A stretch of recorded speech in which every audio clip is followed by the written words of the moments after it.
I'm excited to announce that our online Mindfulness Fertility Series is starting Thursday, April the 25th. This is a 6-week online program that helps embrace your fertility journey with proven relaxation techniques and stress management strategies that help you regain control and cope with infertility in a much more positive way. Space is very limited. Hop on the wait list and be notified first when registration opens. This program is a must if you have an IUI or an IVF coming up and is essential for anyone trying to get pregnant naturally. Go to fabfertile.com, that's fabfertile.com, and click on Shop Mindfulness Fertility Series to jump on the wait list. That's fabfertile, fabfertile.com, and click on the shop link and then link to Mindfulness Fertility Series to jump on the wait list. I just didn't find the right match until Calm came along. So if there's anybody out there that wants to include this in their kind of stress management practices, but you're having trouble doing it, I would really recommend Calm. The free version is really good. You don't need the paid version to get great benefits. Welcome to Get Pregnant Naturally, where functional medicine and natural fertility solutions will help you get pregnant and have your baby.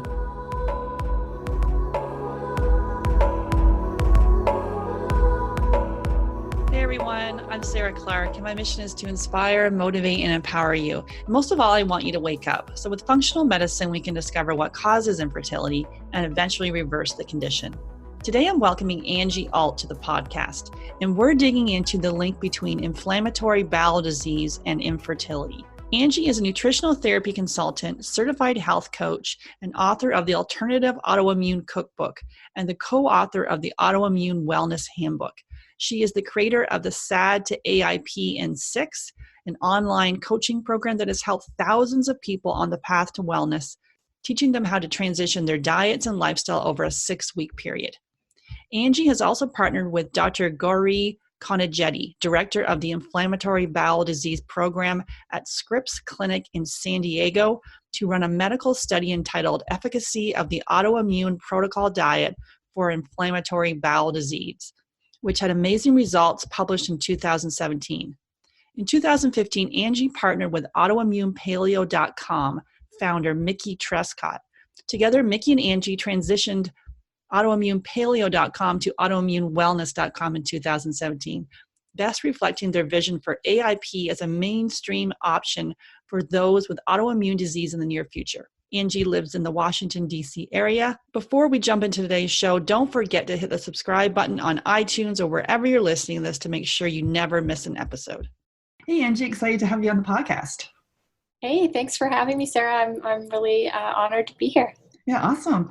So if you could share with us your story. I find most people that work in this field have their own journey as to how they got here. Yeah, so I think my story is kind of out there in quite a bit of detail in the wilds of the internet.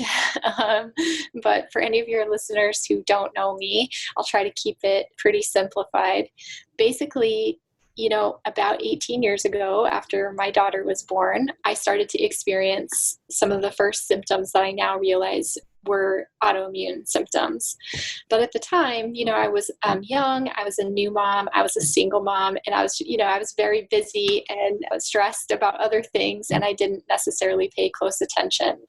With the exception of some skin changes and painful symptoms that I was experiencing, I went in and saw the obstetrician gynecologist who delivered my daughter. And back in those days, we didn't really have, WebMD and all these different places to Google what was wrong. So I actually looked up my symptoms in a medical encyclopedia, and I saw the doctor and I said, I think that I might have lichen sclerosis, which is a skin disorder, an autoimmune skin disorder that affects mainly women, and it affects the genitals, the skin on the genitals. And so I saw the doctor, and surprisingly, he said, yes, that is what's wrong. And he gave me a steroid cream, and he, basically sent me on my way.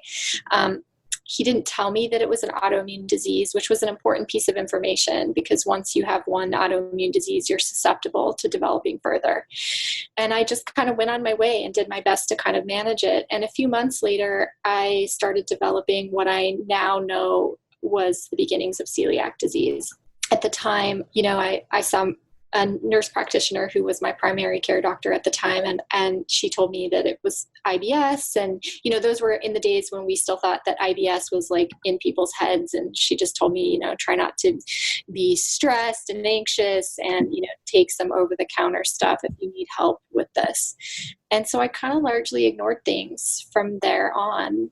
And over time, things kind of slowly worsened. I started to have,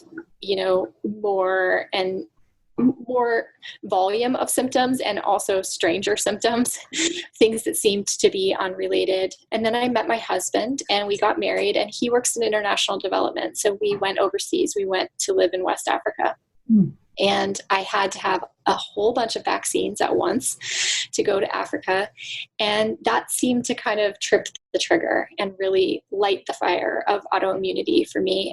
Also, I moved to a really undeveloped country in an environment that I, had to make a big adjustment to.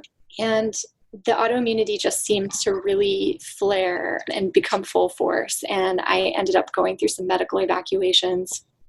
Because, in such an undeveloped country, it's hard to access medical care, and things that seem potentially kind of mild to handle in the United States or in other developed countries are really difficult to manage there. So I went through some medical evacuations, which are very stressful, as you can imagine. And finally, eventually came back to the United States permanently after being hospitalized several times and being in really bad shape. And eventually I was diagnosed with not only celiac disease, but also endometriosis, a very severe form of stage 4 endometriosis. I've lost a few organs to endometriosis, actually gone through 3 surgeries for it. So that was kind of it. It was this really crazy process. And by the time I got back to the US, I was just so malnourished from the damage of celiac disease to my small intestine that a simple gluten-free diet wasn't enough. I was in really bad shape and I needed more than that to recover and heal. And I realized that pretty early on, that I was going to have to take that on for myself, that the mainstream healthcare system probably wasn't going to be able to offer me much more. And I started to do some research, and I came across what at the time was the very beginnings of information about the Autoimmune Protocol, AIP, online. Dr. Sarah Ballantyne, the paleo mom, was writing about it. And I decided to jump right in, and that was life-changing. In about 6 weeks, my gluten antibodies dropped by half. In about 6 months, it was like I had a new body. And a year later, I changed everything about my life, including my career, to help other people kind of walk this path. Yeah, that's amazing. And I find, as I say, most people that are in this work do have a story So it is. Yeah, thanks for sharing that with us. And yeah, I actually interviewed Dr. Sarah Ballantyne on episode number 46. Definitely check that out. And she goes deep into the AIP protocol, and we talk all about autoimmunity. But yeah, and I wanted to have you on because to discuss about inflammatory bowel disease, so ulcerative colitis and Crohn's, because as I was sharing before, we chatted briefly, so many women that are coming to see me, there's a decent percentage of them that are struggling with infertility, and then they actually have IBD as well. And a lot of them, I think, have been told that there's no correlation to that and their fertility. So I kind of wanted to dig into that today with you. So yeah, so can you kind of really share with us, well, first of all, what is inflammatory bowel disease? Yeah, so inflammatory bowel disease, it's, the acronym IBD, is just a term used to collectively describe 2 autoimmune disorders that involve chronic inflammation of the digestive tract, and that's ulcerative colitis and Crohn's disease. And so the connection with IBD and fertility, what is the connection? Well, the main thing there is really about the way that IBD affects the body, right? So during that inflammatory process, you really mess with your ability to absorb and utilize nutrients effectively. And, that impact on the body can lead to deficiency, and those deficiencies can play into overall fertility. If your body's not getting the signal that it can support growing a whole other life, then it's probably not going to go well, And when you're deficient in the nutrients that you need just to sustain your own life, your body's really going to be in a protective mode about that.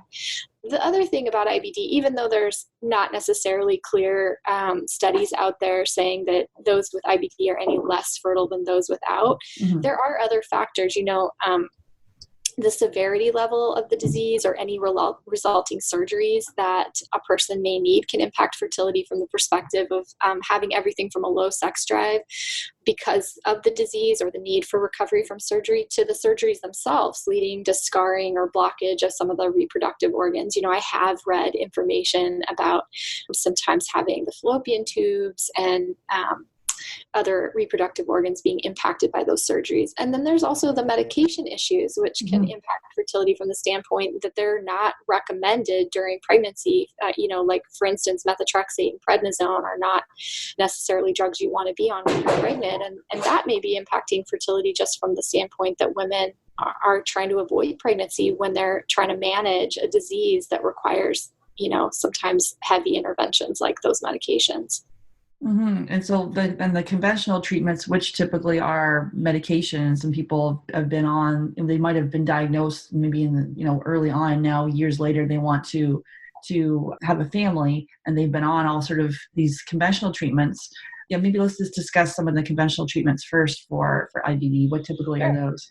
Sure. So there's steroidal and non-steroidal anti-inflammatory drugs. So this would be things like osalazine and mesalamine. I'm probably mangling those pronunciations, but I know that the folks with IBD will be familiar with those drugs. So, they're just exactly what they sound like. They're supposed to help bring down the inflammation caused by IBD in the intestinal tract. And then often along with that, IBD patient will be put on immune system suppressors. So this could be like azathioprine or methotrexate. Some of the immune suppressants are called biologics. So those are drugs that people probably recognize from advertisements, things like Remicade, Humira, Entevio. And then sometimes folks with IBD are put on antibiotics like Cipro or Flagyl if they're having infections as a result of their disease. Sometimes they're also put on antidiarrheal medications and pain relievers, and then supplements. Commonly, there would be like iron, calcium, and vitamin D supplements. And in a lot of cases, those supplements are used because the drugs themselves to treat IBD have led to deficiencies in those areas. Sometimes it's not just the IBD itself, but the drugs that are leading to those deficiencies. And then of course, depending on the severity of IBD, whether or not the Crohn's or the colitis has gotten very severe, there might be surgery in the conventional treatment. That's removing diseased portions of the intestines, or, sometimes they need to have pouches, things like that. Yeah, and some of those side effects from those, you see that all the time on those advertisements, right? The side effects, including death. So yeah, those can be quite impactful. Right. So, and, I want to say, Sarah, just, for your audience, I am by no means bashing the need for medication or surgery when it's necessary. They can be life-saving steps for folks with IBD. And sometimes a combination of the conventional with the natural diet and lifestyle steps that you can take yourself, or a functional medicine approach, can be incredibly powerful. And what folks need, sometimes it just takes a really powerful punch to get these diseases under control. That said, the sooner you can get yourself to a spot where maybe you don't need those interventions, the better, because they are contributing to an overall environment in your body that's maybe not the best environment for maximum fertility. Yeah, absolutely. We like that healing roundtable, the analogy from, I think it's from Dr. Oz, where it's like you have in a fertility spectrum, you have your RE, your OBGYN, your fertility coach, your nutritionist, masseuse, chiro, osteopathic, all these people at the table, but you're in the center. So it's not to exclude one, but it's like, wait a minute, not just to kind of go to one modality. There's other ways to look at this whole entire issue, whatever may be going on. Right. Why not utilize every tool? Yeah, exactly. So from a functional medicine approach, maybe let's talk about that with as far as gut testing and diet. Like where do you start first then if someone presents with IBD? What's your starting point? Well, it kind of depends, if my clients are coming to me and they're in a very serious spot with the IBD, if they're in a flare, then probably I'll actually ask them to first start with their conventional docs, and we'll talk about, what drugs their docs are recommending or other steps that their doctors are recommending, and how my work with them, working on diet and lifestyle, utilizing the autoimmune protocol could impact those things. Usually it makes drugs work better. If the foundation, your foundational nutrition is in a good spot, and your lifestyle practices are in a good spot, of course, the drugs are going to work better. So I would probably start there just to quickly get them into a spot where they're not in a flare anymore, and go into that conversation.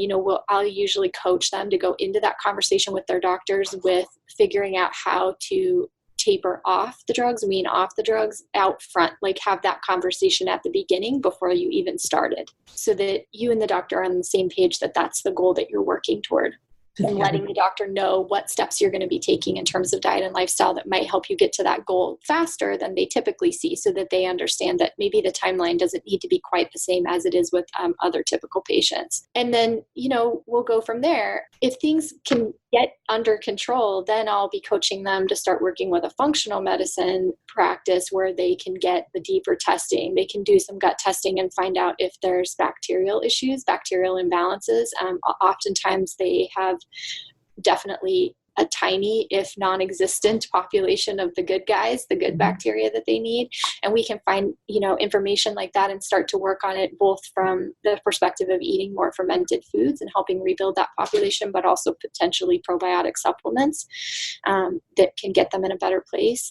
And it can also reveal other information. The gut testing might tell us if there's parasites or anything else present that also needs treated. You can take all those other drugs in the world, but if you're not treating some underlying stuff, that needs to be handled. The tests don't guess mantra. That's right. Yeah. And what test are you using for that typically? So I don't order the tests myself. That's outside of my scope of practice, but I usually have either doctors that I commonly work with and I refer my clients to them, or my clients already have a functional medicine doctor on board, but they just quite don't know how to utilize that doctor. I'm kind of helping them coach through getting the maximum out of those appointments in that time. The doctors I've worked with are usually using things like the GI map. That's what we use. Yeah. Yeah, exactly. Working with folks like Genova.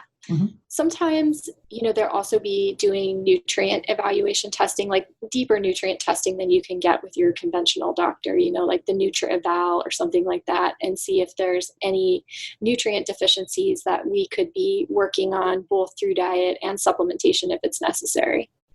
Yeah, we just added in the hair tissue mineral analysis to kind of see, I went alongside with the food sensitivity testing to dig deeper into the mineral component. And yeah, we always do the GI map, because the bulk of the people that we work with that are struggling with infertility, there's always some sort of gut infection, be it parasite, bacterial infection or fungal, H. pylori, a whole host of things that you see.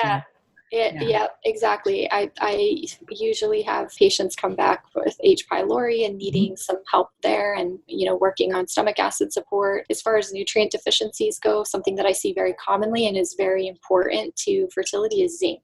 And so as far as the diet, then working in conjunction with their conventional doctor, then looking at potentially how to taper off some of this medication, or getting you kind of stabilizing a flare up, at what point do you go into the AIP then? Yeah, if we can start right away, starting to work on AIP, we definitely jump in. I do notice after, this will be my 6th year running my group program, the program that was used in the AIP IBD study. And I definitely have started to notice that sometimes things need to be modified a bit for folks with IBD. Sometimes they're not ready for especially the amount of vegetables and fiber that comes with the autoimmune protocol. The autoimmune protocol is an extremely nutrient-dense diet, and part of the reason for that is the large amount of vegetables. And a lot of folks with IBD are not ready for that initially, and it can even, lead to a flare. So sometimes we go really slow on that side. It's also not uncommon for my IBD clients to also have small intestinal bacteria overgrowth with SIBO. Yeah. And so sometimes we have to modify AIP to be a little bit more low FODMAP until we can get the SIBO treated. SIBO can't be treated with diet alone. So, while we're waiting to get that evaluated and treated, sometimes we go low FODMAP so that, we don't cause any flare symptoms just by bothering those overgrown SIBO bugs. But yeah, if they're able to do it, we jump right in. Typically, I take a slow and steady approach to the autoimmune protocol with my clients. So we remove 1 or 2 food groups a week while adding another each week, usually a nutrient dense focus. So, maybe the first week we remove all grains, including gluten grains, and we remove alcohol, but we add fermented foods. And then maybe the next week we take out nightshades and legumes, but we add bone broth. And we just slowly kind of work on that process. And the reason that I go slow and steady for all of my clients is because it usually leads to more sustainability. A lot of folks, cold turkey leads to burnout in a couple of weeks. They're really white knuckling it through the process. And anybody who's made one of these dietarian lifestyle changes like the autoimmune protocol knows that it eventually has a whole life impact, and that takes time to adjust. So from a sustainability standpoint, I usually go slow, but it's also really beneficial for the folks with IBD specifically because we can kind of figure out which foods maybe aren't going to be quite right and need to be modified. And so we just go through that process until we have them in full elimination phase. And then we maintain that for at least 30 days. Sometimes it takes longer. It's more typical to need 60 to 90 days, at least in the elimination phase. And by that point, we usually see very, very obvious impacts, sometimes very dramatic impacts. And we can start the reintroduction process. And maybe they can even start talking to their doctors about how they can start the weaning process with medications. Sometimes we get to 90 days and they're not making the progress we would have hoped for. In that case, we go back to the functional medicine doctor and we go further. We try to get even deeper with the testing to see if there's something underlying that's preventing progress with the diet and lifestyle. Yeah, that's what I interviewed Dr. Tom O'Brien, and he said, look, if you're go dairy and gluten-free for 90 days, and if you haven't noticed any significant changes, you're not pregnant, whatever it may be, your health hasn't restored, in this case, pregnant, dig deeper with testing. Like yes. We always start off with, we actually start off with the testing because most people that come to see us are kind of everyone's in a panic. They're past the day, the time that they want to have their baby. So we start off with the food sensitivity, the Dutch, and then the GI map, and then we do the elimination diet. I know because even if they have, it's interesting talking to Dr. Sarah Ballantyne on the podcast. She was saying with the AIP, just rip the Band-Aid off and do the whole thing. And we've had people do that, and it's like a crash and burn thing. It's just very overwhelming. And so your approach is low and slow, which you've sort of seen as is sort of a better thing. I don't know. It's just 2 different thoughts. What's your take on that? Yeah, I totally respect Sarah. I'm partnered with Sarah teaching AIP certified coaches. I've been in this community with her for years. She's a great friend and a very, very intelligent woman. Thank God she did all the research she did in AIP. She's like helping a lot of us out here. But yeah, there basically are 2 approaches. One is cold turkey, one, rip off the Band-Aid, and the other is slow and steady. And there are people who can do cold turkey and that approach works really well for them. Some of those folks are usually in a very bad situation. Their quality of life is just so poor, and they're so kind of distraught about the health and wellness that they've lost that they're highly motivated, and also usually those folks have a really strong support system and a lifestyle and a budget that can easily and quickly be modified. But those folks, those cold turkey folks, I like to refer to them as the 1%ers. Okay. Yeah. I would estimate that only out of every 100 people, only, somewhere between 1 and 5 of them are really going to sustain cold turkey, and be able to do that. I think most folks are actually the slow and steady folks. They also might have really important health goals, but maybe their lifestyles are, demanding with young kids or a busy career, and it's going to take some time to shift priorities around. Maybe they don't have very supportive family and friends, and they're going to need time to build a support system, all of that. Yeah, it can be very isolating in the beginning when you're doing this. People are like, what are you doing? Oh, you're not eating anything. Yeah, like a lot of judgment and sort of being excluded in social situations and feeling, that's why it's important to have the support system and the coaching to help through that transition pace. Right. Mm-hmm, mm-hmm. And so then with the, so looking at the AIP and then the lifestyle side of things, what are you looking at there? So in AIP, we kind of focus on a couple real central lifestyle aspects. So that there would be sleep, stress management, movement, and then connection, not only to other human beings, but also nature. And so I take the same approach with the lifestyle aspects of AIP as I do with the dietary aspects, low and slow. Mm-hmm. We kind of try to focus on one at a time. That doesn't mean that they have to perfect a lifestyle strategy before we move on to the next one, but we try to introduce them a little bit at a time so that they at least get an opportunity to dip their toe in making those changes before we move on to the next thing. Again, this can feel very overwhelming. For instance, working on sleep hygiene practices and trying to dial your sleep in, that could be very easy for one individual, but a mom with young kids or babies, that's going to take a lot more time and work. If I have a client who follows a very, very intense workout routine that's maybe not a good match any longer to their autoimmune disease and their fertility goals, then convincing them to slowly back off, that can take a lot of time and adjustment. So absolutely, yeah, we find that as well, where a lot of people are over, potentially over exercising, and when they love it, it's just part of their routine, but it's not aiding their fertility or their health. So to sort of say, hey, let's back off when this is how they release their stress, there's some pushback. Yes. To say, hey, I want you to do fertility yoga where you're just not doing fast flow vinyasa, you're doing, yin or restorative, like really super slow poses. And they're like, wait a minute, that's just driving me bananas.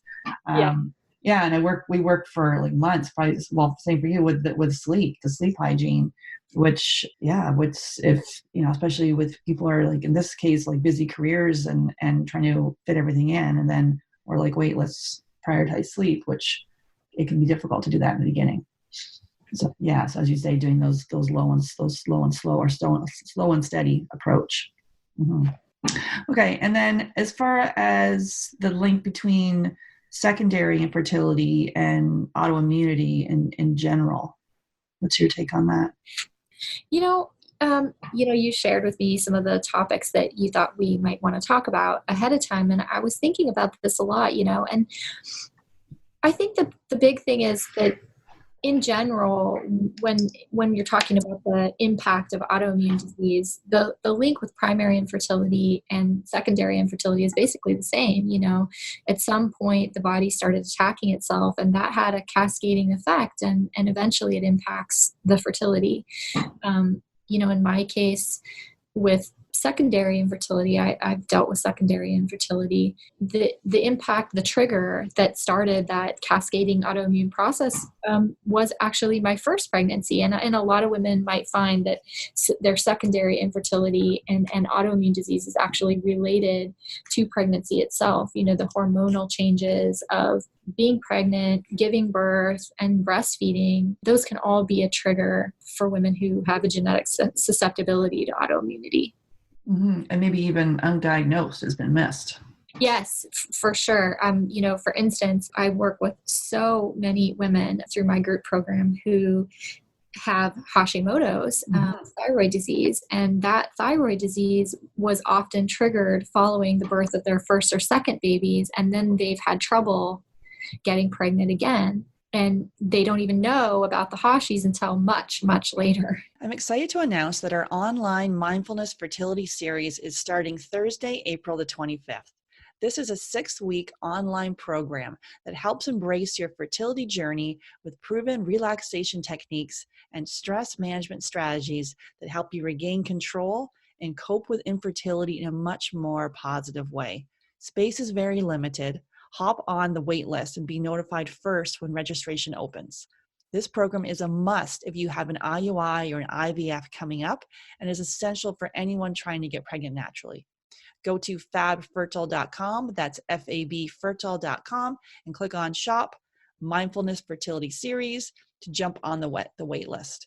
That's fabfertile, fabfertile.com, and click on the shop link and then link to Mindfulness Fertility Series to jump on the wait list. That's what we find too, where people come in and are like, oh, or especially if it's unexplained infertility. Oh, wait, and we find an autoimmune disease. Well, that's not so unexplained. Yes, It's like exactly. to kind of dig deeper into the blood chem and look for see what else is going on.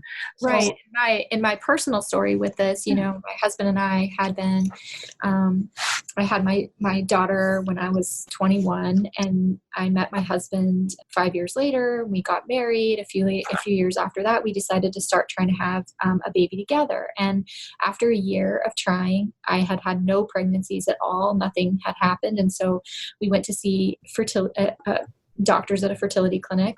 And they did all this testing, and they came back and said, oh, it's unexplained. And at the time they told us that it might be related to my age, and I was 28. So I was furious when they said that. yeah. But they just, they started urging us towards these, kind of very expensive and invasive fertility treatments that we weren't ready for. And my husband, I remember him sitting in the office going over these results. And I remember him saying very, very intuitively to the doctor, well, I'm not really worried about the fertility anymore, but could the fact that we're struggling to get pregnant, could this indicate that she has any deeper health problems? Mm. And he was really, it was like he knew there must be something lurking, which turned out to be autoimmune disease much, much before we actually got a diagnosis. But, sometimes that infertility is a symptom of the underlying autoimmune problem. Yeah, absolutely. The body wants to survive, not procreate, and then barreling forward into invasive. Obviously, again, we look at that round table where it includes everyone and the different practitioners, but it's like barreling forward to do IVF, IUI when, why is it not working to begin with? Exactly. And then you've got issues with postpartum and then issues potentially with your kids. It happened for me. I had premature ovarian failure. I had both my kids with donor eggs, and then years later, I had all these health issues, food sensitivities, gut infections, and then both my kids have food allergies, and you wouldn't necessarily know they did, but I changed their diet and because my kids are 17 and 14, and keeping them off dairy and gluten is a nightmare. But they at least know they can at least know the correlation for when they have it and what it does to their body. Right. So it's kind of this whole epigenetics thing where you're affecting future generations. And although we're in this really speeding ahead, fast society, it's like, wait a minute, let's slow down to see, like your husband said there, let's intuitively know there was an issue and see, let's heal your body instead of pushing forward, I guess. Exactly. Mm-hmm. Exactly. Mm-hmm. Okay. And so then going into the study, and this is how I actually heard about you. So I saw you on the Evolution of Medicine, not the podcast, no, the Functional Forum meetup, and you were presenting your findings there about the medical study you did with IBD and implementing the AIP protocol, and you had some awesome findings. So I just kind of wanted to share, if you could share with us that study and first of all, how you even got involved with the study. Yeah. That's thanks so much for asking about this, Sarah, because this is probably the most rewarding and exciting part of the work that I do right now. So what we did is in the end of 2015, in December of 2015, a doctor from Scripps Clinic in San Diego, Gauree Konijeti, contacted Nikki Trescott and I through our website. And she said that she had a patient with ulcerative colitis who had come into her clinic a few months before, and he was in really bad shape, and she was really getting ready to recommend probably, some biologics or other kinds of immune suppressants for him. And he said, he wanted to try this diet, and would she give him a little time to try the diet? And, she had done colonoscopy with him. She had seen how bad things were. But she said, okay, I'll give you 3 more months. And then if you haven't had any positive changes, we really have to move in another direction. It was becoming very serious for him. And he left the clinic, went and implemented AIP, came back. She did a repeat colonoscopy, and he was in clinical remission. Mm. And she was so shocked about the fast and very major turnaround that she said, okay, wait a minute, what diet did you do? And he told her about AIP, and she said, where did you learn about it? And he told her that he learned about it from our website, Autoimmune Wellness. And so she started researching our website, and she just, she's a very curious person, a researcher, and she wanted to, do a study. And so she reached out to us and said, I see that you have an existing group program for this. Can we, basically use that as the model for the study and take folks through this process? And, of course I was like, yes, please. This is like my dream come true. Oh, yeah. What more can I do for you? Anything, Mm-hmm. So she started working on getting funding, and, that process takes quite a while. And we finally got everything set up and had funding behind us by the fall of 2016. And we brought about 15 folks into the study who had either ulcerative colitis or Crohn's disease, IBD of one or kind or the other. They were from a lot of different age ranges, both male and female. Their average disease duration was 19 years. Oh, so wow. That was their average. So this is not a group of people who just, basically just barely caught the beginnings of the disease and isn't necessarily going to have to take a lot of action to reverse it. They're very long-standing with the diseases and trying to deal with them. And a lot of folks came into the study who were already on different medications, and despite being on those medications, they were not in remission. They weren't achieving what they wanted to achieve, even with the medications on board. So, we started the process just like I described before. I take them through a 6-week process where we are removing 2 food groups each week and adding a food group and talking about a lifestyle aspect each week. And then at the end of the 6-week process, we did another 5 weeks with them just in maintenance. So they went a little over a month just maintaining. And all along the way, the doctor was having them do quality of life surveys and kind of tracking their symptoms. And then also they were doing stool testing, and they had done, colonoscopy at the start, and they had colonoscopies again at the end. Okay, yeah. And, blood tests to look for changing blood markers. There's different markers for UC and Crohn's. And so they were doing that kind of testing along the way too. And it was a great process. It was amazing to get to go through it. And my team and I were honored to get to be a part of that. Mm-hmm. And then, the doctor started taking all the data, and around Christmas time of 2016, we finished just before Thanksgiving in 2016. Around Christmas time, she called me and said, this is amazing. Mm-hmm. These results are really amazing. And, I basically said to her, Sarah, well, I told you so in the nicest way I could. Yeah.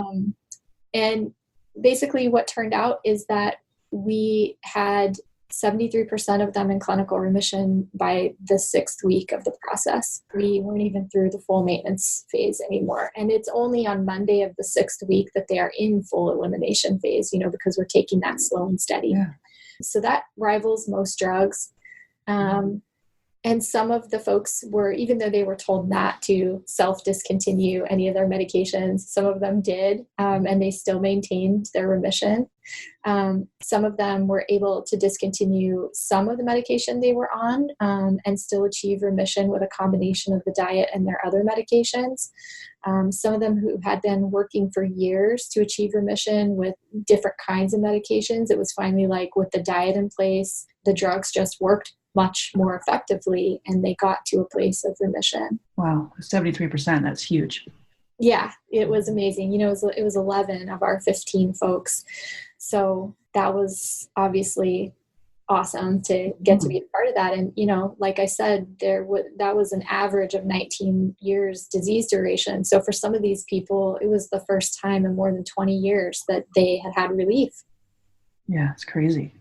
And when you had the people that were to join, was there like some vetting going on there? Obviously making sure that they're coachable and ready to make these changes. Because again, how did you do that?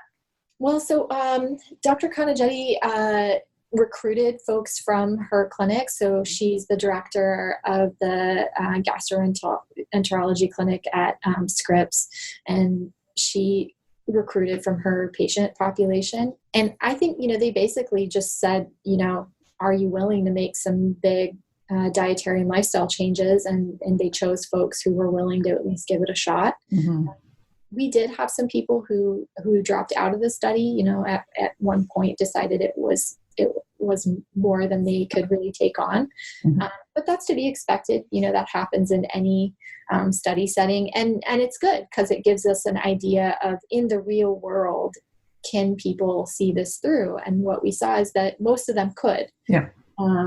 Maybe for those other folks, the factors that were missing might have been things like support systems and things like that. So it was great. And they're in a group setting, so they have the support of each other. They all can kind of rely on each other to really have a deep understanding of what the disease is like, and they share that.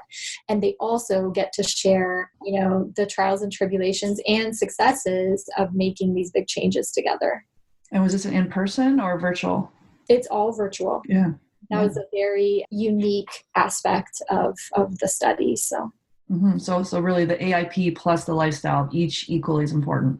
Yes. Mm-hmm. That's amazing. And so I guess we can maybe kind of circle back to some of those lifestyle things. So each time you're removing those two foods and you're adding in a lifestyle, so the sleep, the movement, like maybe can you take us a little bit through that, how that looked your group and kind of how they did? Yeah. Well, what we do is each week we just kind of talk about that particular lifestyle adjustment. So for instance, I personally think that the most important of the lifestyle changes, especially for folks with autoimmune diseases, is sleep. Yeah. So we focus on sleep first.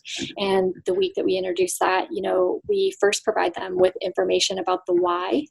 I really think it's important to empower my clients and group members with the information about why they would make this change in the first place, why it matters. Mm-hmm. If you have that background information, it can really empower you to go forward with a potentially difficult habit change. Then we talk about the steps involved, the different sleep hygiene practices. Are they getting early morning sun exposure, that blue light that we would get outside? Are they avoiding blue light from electronics and other things at night that's preventing that melatonin production? Mm-hmm. Is their room dark enough? Is their room a good temperature? Do they have a routine in place to signal their body it's time to wind down? All those things. So we go through kind of learning about that and educating them. And then they're encouraged to start trying to put it into practice. And by the end of the week, we usually have a group challenge where everybody is kind of challenged to follow through on some aspect of adopting that lifestyle process. So for instance, in our group, we challenge them at the end of the week on sleep to remove all the electronics from their bedrooms. Mm-hmm. That's the ones who are like, no, I need my alarm. I'm like, no, exactly. It seems like it should be really easy, but no. People are not going to let go of their phone from their cold dead hand. Yeah, I know. It's funny. So, and then we just kind of approach each week like that. So, the next week we start to talk about stress management. Stress is a big factor in autoimmune disease. The fact that you even have the autoimmune disease is like a background ambient stressor that's always there. Yeah. And so doing everything you can to reduce the stress in other areas of your life, the stress that you can control, is really important. So, we talk about that. We talk about why managing stress matters, how it impacts you. Then we move into the steps you can take to try to reduce stress. We give them resources about different kinds of stress management techniques that they might want to try. And we do something called stress management taste tests, where they try different forms of stress management until they hit on the one that they're comfortable with. Because, if everybody says that the best thing to do for stress is yoga, but you hate yoga, then yoga is just going to be another stress for you. So we have them test things out until they hit on the one that works. And how would that work then? So you're like, hey, this week I want you to try sample some of these things and see what's feel like. How would you go about doing that? Well, we kind of lay it all out for them and ask them to give those things a try and then kind of share with the group what's working and what's not for them. So, we introduce them to like adult coloring. We introduce them to different meditation apps for beginners. We introduce them to journaling, specifically gratitude journaling. And we just kind of let them give it a shot and then share with the group the things that are working and troubleshoot when they're not finding the right match. Which apps do you like for meditation? I love Calm. Calm is my spirit animal. Yeah, I like that one too. I know a lot of folks also like Headspace. So, yeah. Okay, awesome.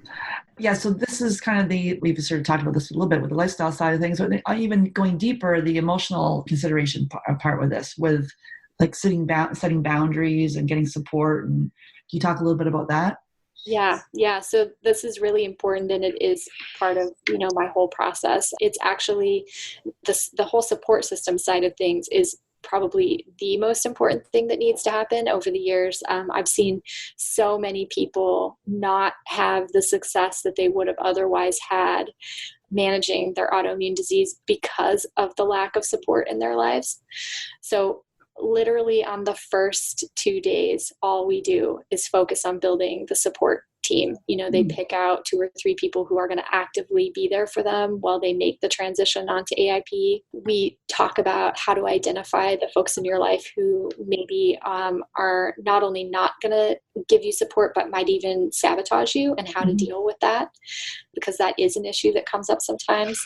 We even explore how to pay attention to your own kind of gut instincts about folks who maybe are bringing some toxicity into your life that isn't going to be a good match for healing, and how to deal with that. Sometimes this means that folks go into therapy while they're in this process, because there's a lot there. I think Dr. Terry Wahls was probably the first person that I ever heard say publicly, sometimes the biggest factor that needs to change in your autoimmune healing journey is bad relationships. Yeah. And at the time, I was such a new coach, I didn't quite understand that. And also because I had had a lot of support personally.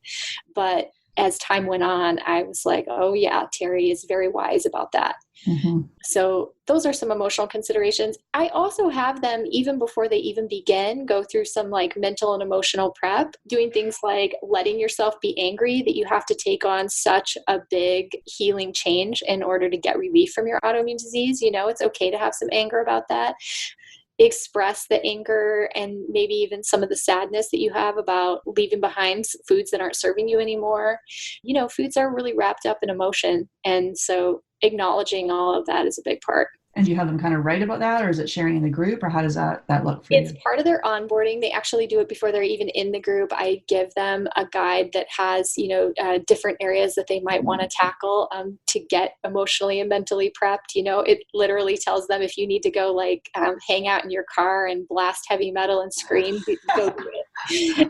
If you need to go on a hike and find a ridge where you can scream into the abyss about how mad you are that this is happening, go do it. We also ask them to, consider the gratitude that they've found a new path, and we kind of go through a whole process. Yeah, I love that.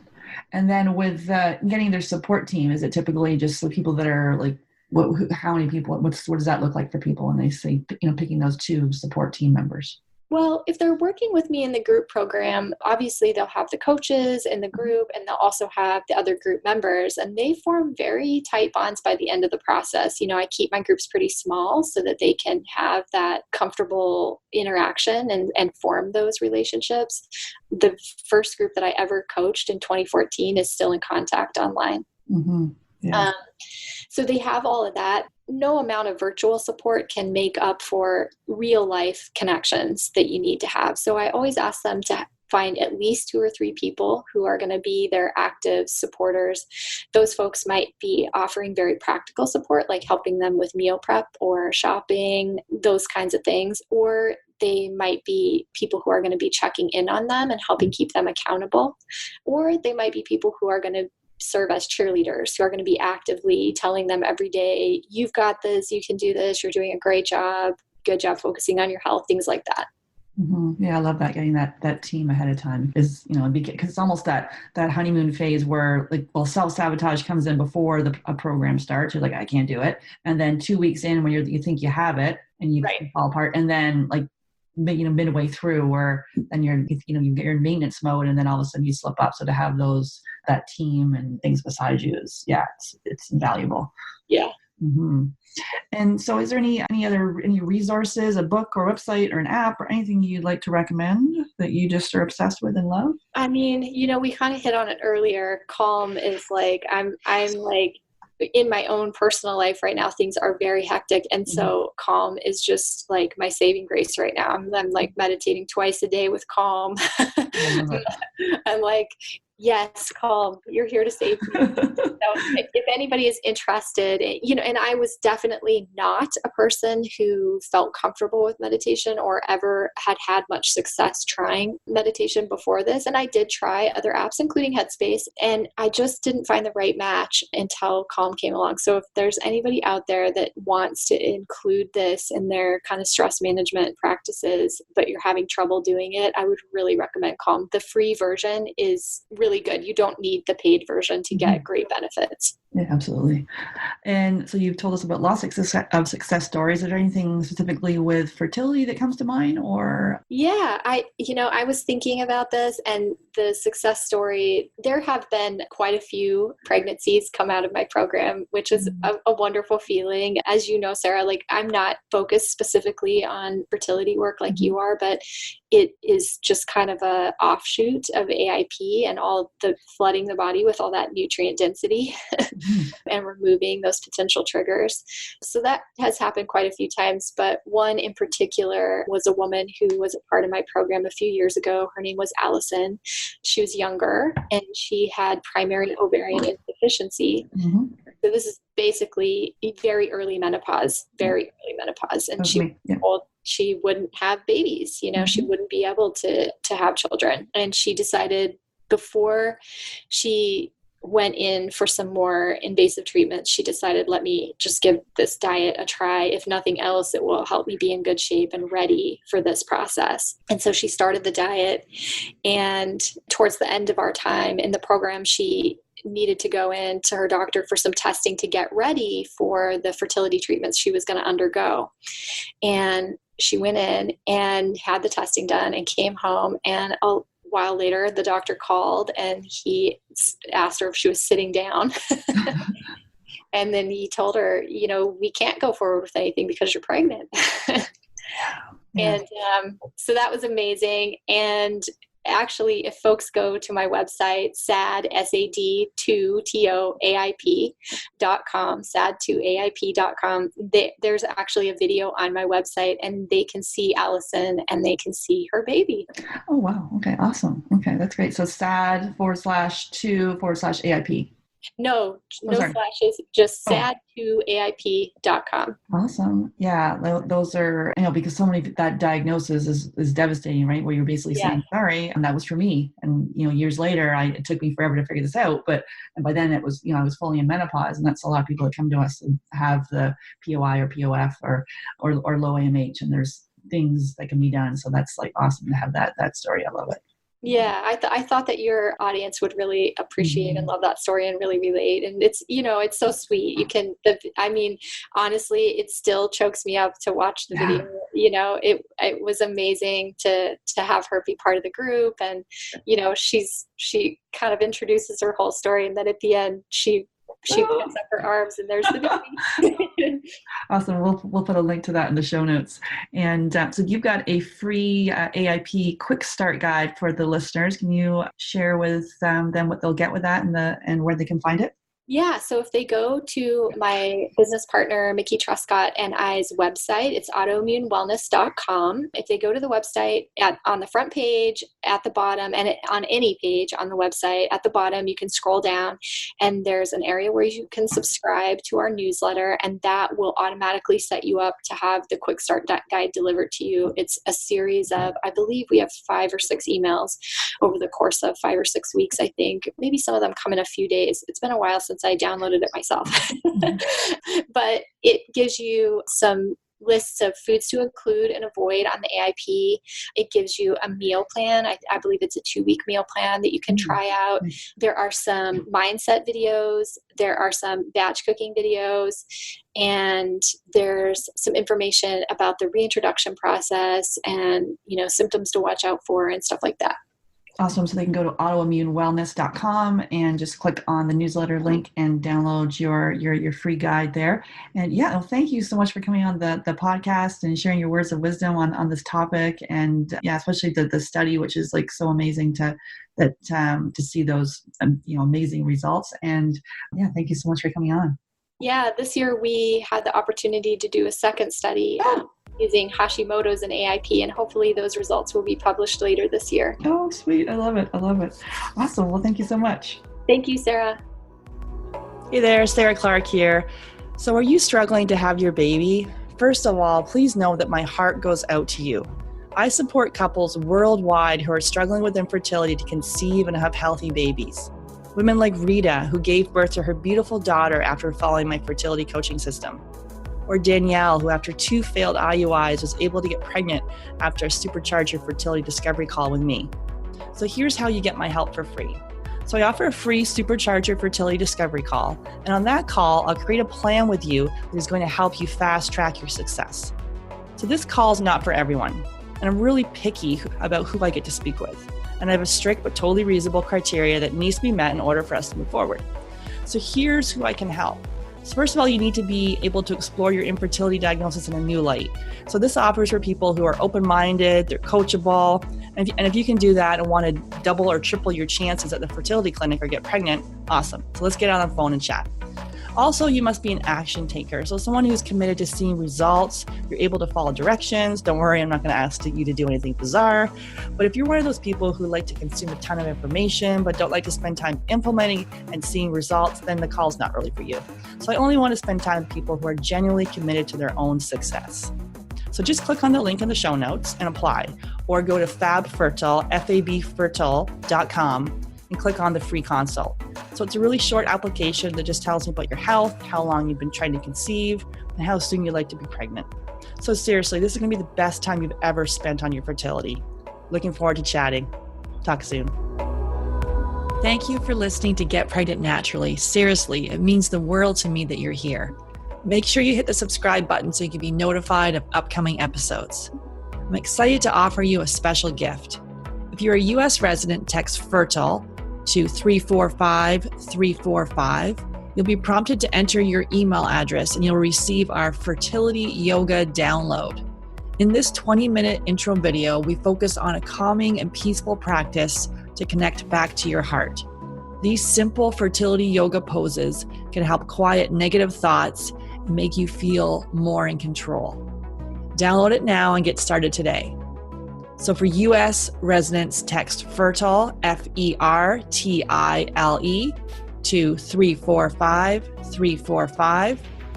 For non-U.S. residents, go to www.yogafreebie.com to access your special gift.